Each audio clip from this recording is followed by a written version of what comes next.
Hey, security peeps, we are live with another edition of Breaking Into Cybersecurity. I am Renee Small, cybersecurity super recruiter, helping awesome leaders hire great talent. And I am here today with one of those awesome leaders who hires great talent, Joshua Copeland. Nice to have you here, Joshua. Thanks for having me, Renee. Awesome. We're excited for you to be here. So, Joshua, if you could start us off by sharing kind of what made you get into security. We always try to ask, the path of the leaders that come on. What made you want to get into security, and how did you get to where you are right now? Yeah, I'm one of those folks that was a unintentional cybersecurity person. I had joined the Air Force just out of high school and originally was put into logistics.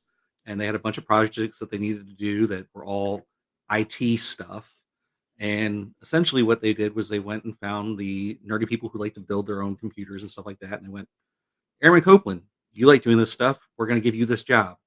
And that just kind of built on itself year over year. I eventually formally retrained into cyber, did pretty much everything you can think of, help desk support type stuff, desk side support, um, router and switching, servers, ran a policy shop for a while, did pen testing, all the fun Gucci stuff. Um, Finally retired from the Air Force after 20 years and moved into kind of the federal contracting space, did cloud platform security tool sets, building out those security stacks. Eventually got a team that did all of the cloud platform from sysad to the security as well, running that stuff before moving over to AT&T and doing things with SOC. And now I'm doing some additional stuff kind of at the, security advisor type level for some of our state contractors.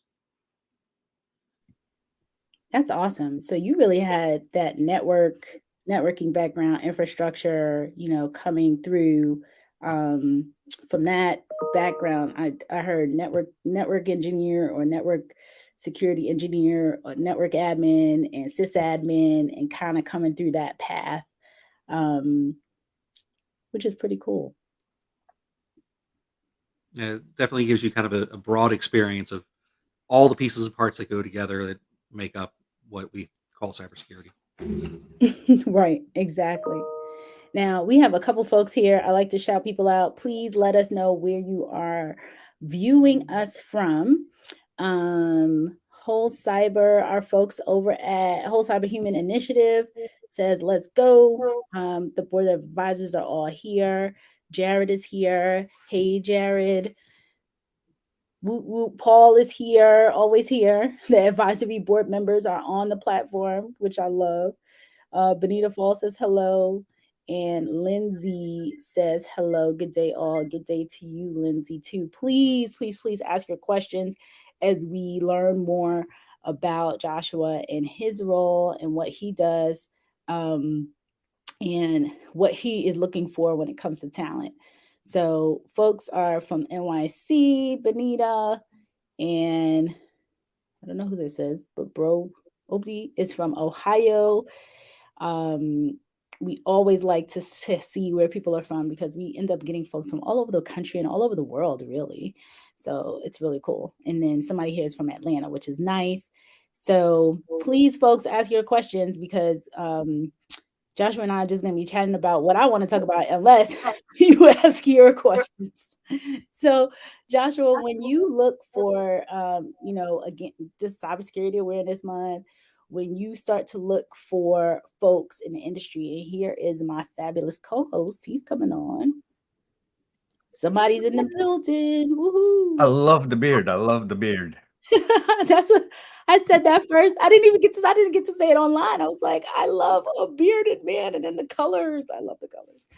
Um, Joshua, when you look to hire talent, what do you look for? Like, and obviously that's a broad question, because there's many roles that you're trying to fill. But overall, especially some for the newer folks, for the folks that are coming in that are trying to break in, what do you look for? So for me, it comes down to, especially at the entry level, do you have a good understanding of what cybersecurity is? Do you have a grasp on the basics? I don't really care how you got that grasp, whether you went through college and got a degree, if you've done the certification path, if you've done you went in the military for 4 years and were doing hands-on stuff, you were part of like I went to a vocational high school, where there's a program built. My youngest daughter actually went to a vocational high school and started learning cybersecurity from that level. So for me, where you get it doesn't matter, but just that you have that really good basic understanding and that you have a passion for it, that you actually want to learn and grow in this environment. It's one of those things where every day it changes without exception. So if you're not one of those folks that want to continually learn, you're not going to be successful. And how do you look for that curiosity and that desire to learn in an interview? So on resumes, so looking on paper, I'm looking to kind of see what you're doing. Are you putting that you're doing, CTFs? Are you going out and doing, you know, try hack me, hack the box, any of those type of things? In the interview, I ask lots and lots of open-ended questions. Tell me your story. Explain to me what you know. Don't just give me a textbook answer and leave it at that. Expound upon it. Show that you understand and take that next step. Really kind of convince me that this is what you're passionate about. This is what you want to do. And do you look for, that's a resume coming across your desk, but when you see folks that are on LinkedIn or on the other channels, do you consider them or look out for people who are sharing what they're doing on social media? Oh, absolutely. Um, I'm all about building the community. It's kind of a huge passion for me. And if you're out there, you're making a name for yourself, you have a reputation, you know, networking is the key to getting a job in pretty much anything, but particularly in cybersecurity. The stats don't lie. It's 70% of all jobs aren't even posted anywhere. They're filled through knowing somebody who knows that position's open. So making those connections and going, hey, I have this job opening. I know these three people that I've seen on LinkedIn that do great stuff. I've seen their work. I've seen what they write. They have a good reputation among their peers. I'm going to go reach out to them before I just start taking random resumes off the street. Yeah, we tell people that, Chris and I, and you've watched this podcast, we've been telling people that forever. And that I like that stat that 70% of jobs are not posted. So folks, take that for what it is. It just is what it is. You have to network and you want to be in these places where hiring managers can come in and ask their peers, which is what Joshua just talked about, asking his peers, like, who is a good referral? You want to be one of those referrals. And how do you get that? By putting your information out on social media, on LinkedIn. Joshua, do you look in? I know obviously Twitter and LinkedIn are the two top ones. Are there other places? I don't know if you do, if you even go on Twitter. Yeah. Twitter, Reddit, you know, all those places that kind of build those things. There's actually surprisingly some very good communities within Facebook, which is kind of shocking. Um, and then professional organizations, organizations like ISSA, As Is, AFCEA, ISC Squared. They have local chapters, and you can build connections that way. I'm a board member on several organizations here locally, including the CSA, so the Cloud Security Alliance. So these are ways to kind of network with people and be able to make those connections. I will tell you point blank, every job I've had since I retired from the military has been based off of me having a network and being referred to those positions. Without And exception, every job. and in some of these forums or LinkedIn platforms, things like that, what do you look for in public? So Paul's question comes right in there. Explain like learning in public and how you see posts. Like, what do you look for in those posts? What do your peers look for in those posts for job seekers? Yeah. So in those posts, I'm looking for them to be intelligent. I'm looking for them to be accurate, and I'm looking for actual like contribution to the community. Uh, I liken it back to kind of the academic model when you go to college. Academic integrity. If you're citing something, you know, make sure that those sources are given, that you're giving credit where credit's due. You're not just copying and pasting somebody else's stuff, um, and that you're kind of adding to the intellectual body of that topic. So if you're going to post on something, you're doing this lab that you want to kind of do your narrative, that you're right up on how you did that. Awesome. Show that to me. Show me what you did and how you did it differently, or how it impacted you.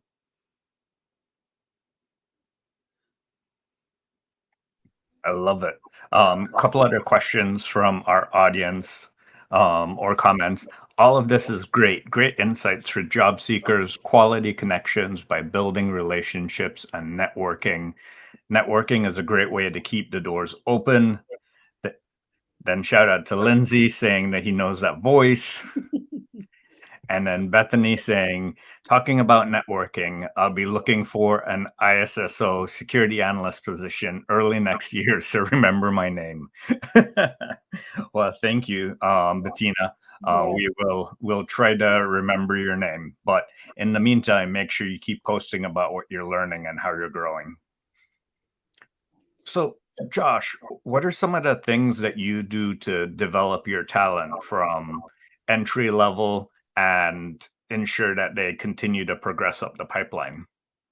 So I kind of have a couple different ways that we attack the same problem. One, something I learned from my military days, I produce a reading list every year. Typically, it's 3 books. One is a kind of leadership book that is not directly related to what we do.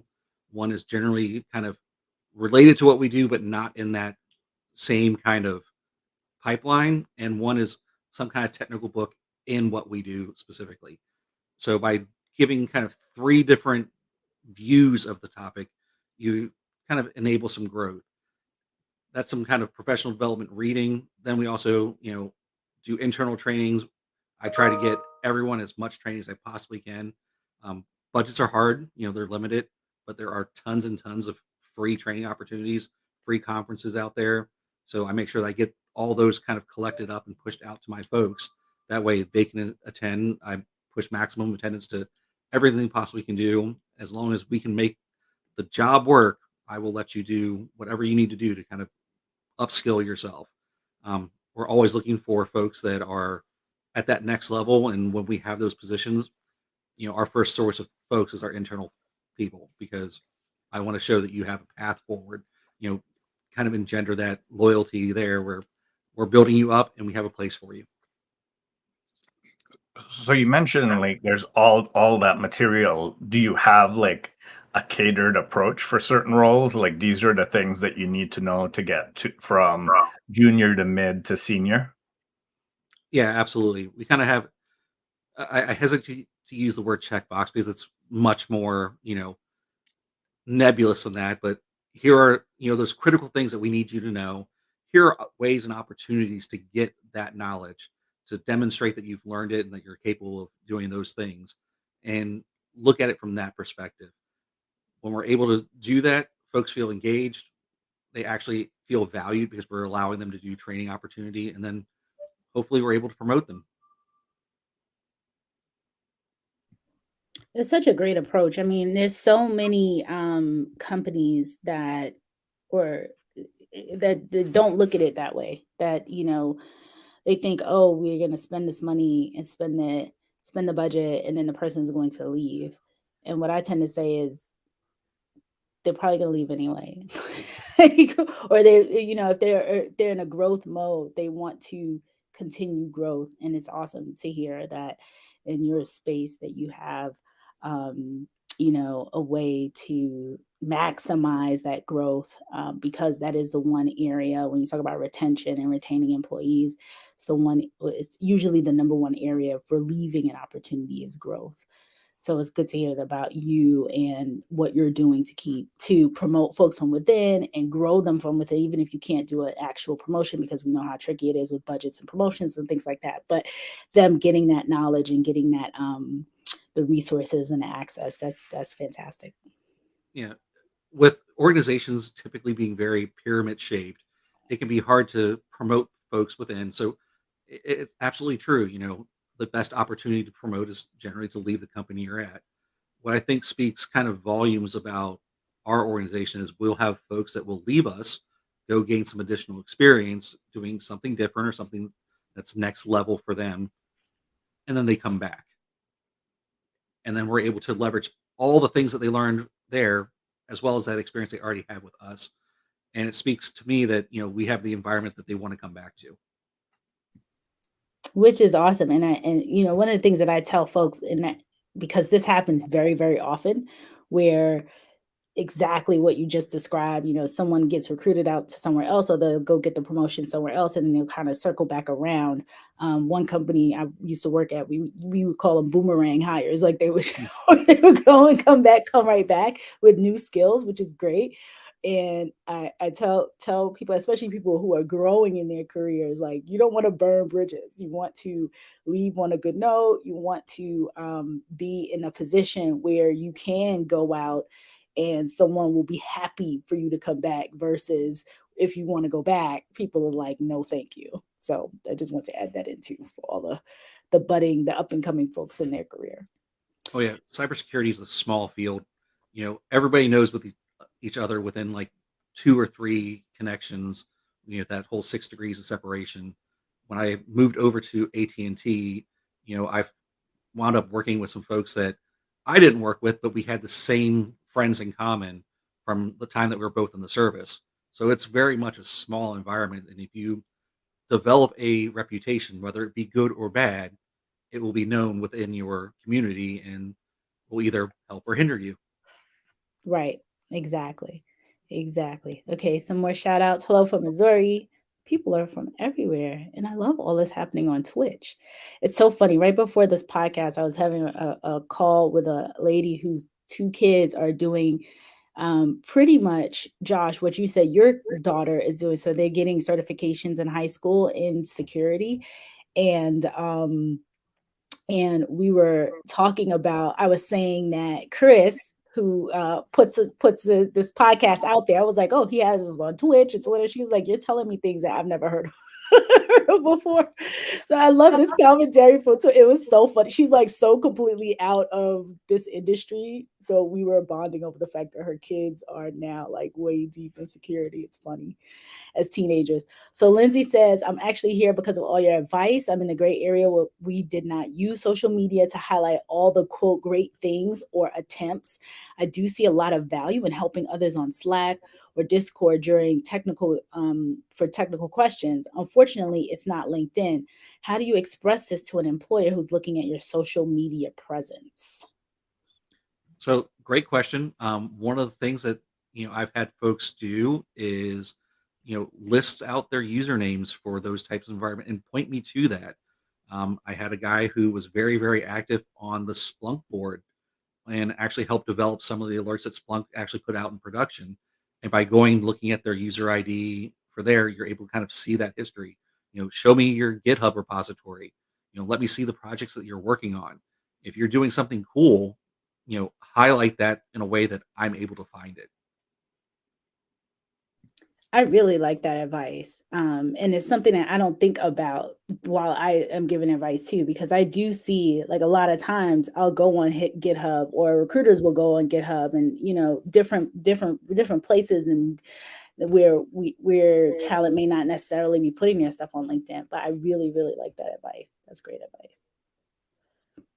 And just like hunting, go where the prey is. So if you're looking for hiring managers that are in a certain area, go to the Discords for that area, go to the Slacks for that area, and then that way you can be where you're congregating.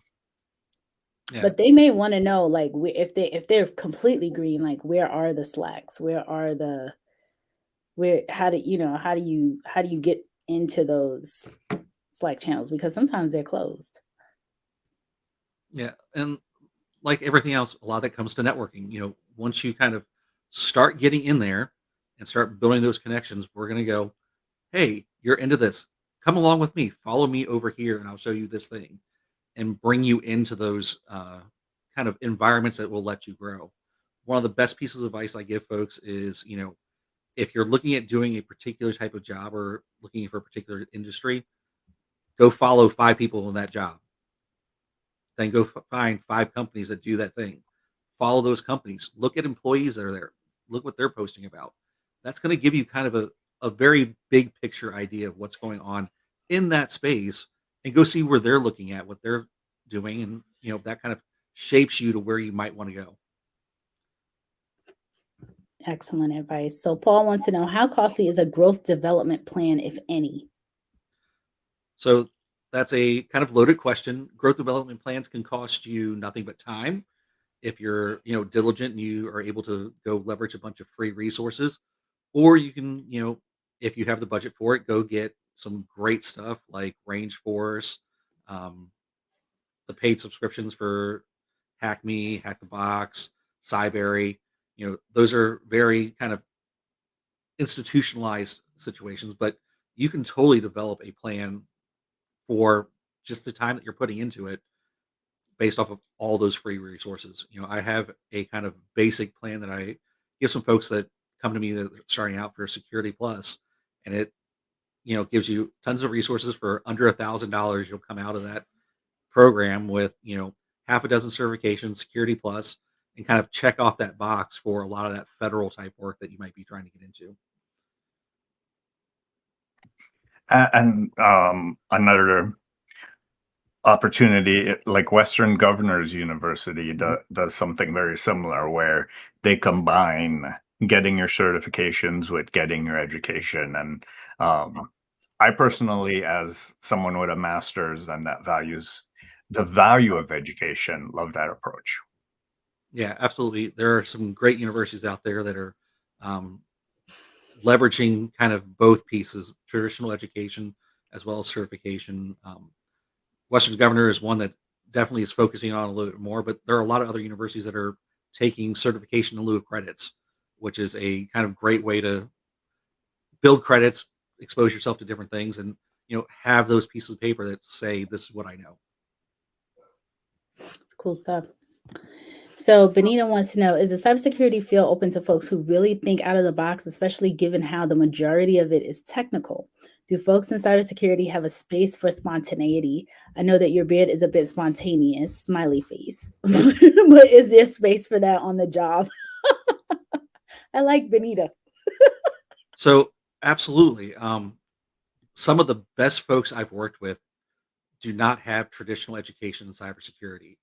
The guy who actually replaced me as SOC director, his background was not uh, cybersecurity. He has his undergraduate degree in marketing.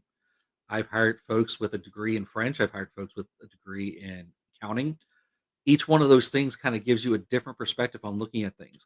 People who are accountants are very, very into digging into the numbers and understanding how and why things happen. That's a direct translatable skill. Marketing, let's be real clear. Phishing, social engineering is all marketing.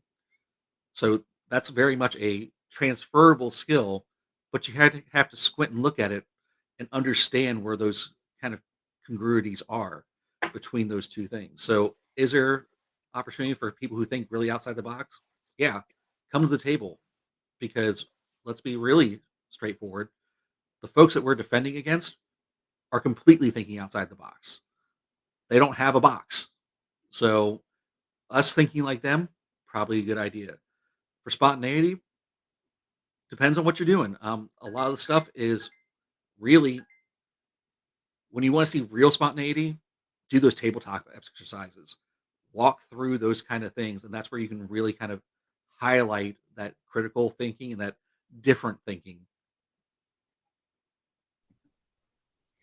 Not to mention communicating to senior leadership and creating the decks or even the memos that you need to do to deliver your messaging. That's all marketing. If you can't communicate your point to senior leadership, you won't be able to get funding, you won't be able to get headcount, all the things that you're looking for.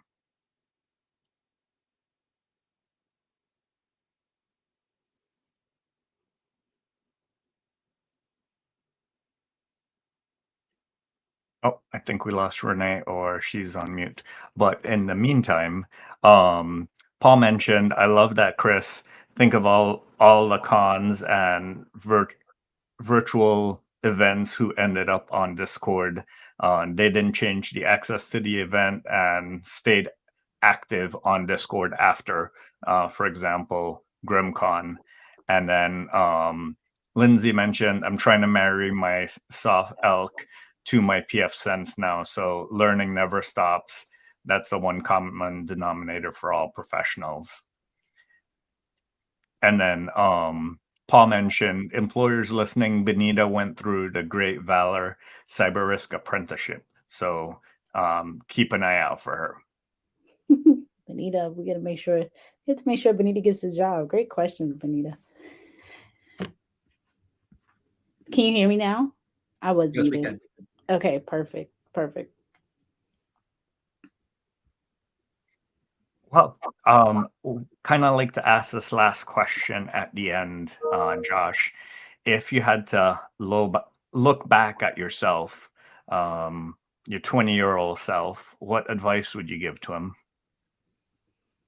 I think the advice I would give myself if I was back at 20 years old would be to get in the books a little bit more, start studying a lot sooner, a lot harder. Um, took very much the tinker approach to cybersecurity education, where I would get things, break them, and put them back together. And I would have definitely benefited from a bit more of the formal education sooner in my career than where I ended up doing my education towards, I won't say the end because I'm still in my 40s, but much later in my career, in my 30s, where when I was doing the formal education, I wasn't really learning a whole lot of things because I learned it the hard way. If I would have done it kind of the traditional path, it would have been probably a little more beneficial earlier. Nice. Yeah. We'll address this last question and then we'll wrap it up. TR Padmedic says, as someone who's been a paramedic for 30 years and a reserve police officer who is pivoting to cyber, I might still have something that I can already bring to the table. I would say, first of all, incident response, coolness in a crisis, being able to track down through informational interviews, like the root cause of things. As a paramedic, as a police officer, you're doing that. And as an IR manager, you're doing the same thing. Josh, anything to add to that?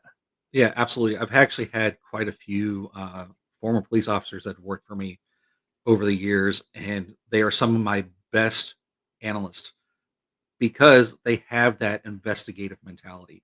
Same thing with folks that are cross training from medical type career fields. You have that investigative, get to the root cause mentality and focus. So you can able to really, really easily transfer that into the cybersecurity and even traditional IT of how does this work? Why is it broken? Let me go find where it's broken at, or where did this bad thing occur at? Absolutely 100% awesome transferable skills. And as a paramedic and reserve officer, there's a great program through Pacific Northwest University that is targeted at first responders to help them transition to security roles. That's 100% free. Wow. Well, share that in the link for us, Josh. Please. That way we can share it out. Josh, what was the name of that again? Pacific Northwest University. Okay. I'm going to try to get it real quick. And in the meantime, I want to thank you all for joining us from Twitch, from LinkedIn, from YouTube, sharing your questions.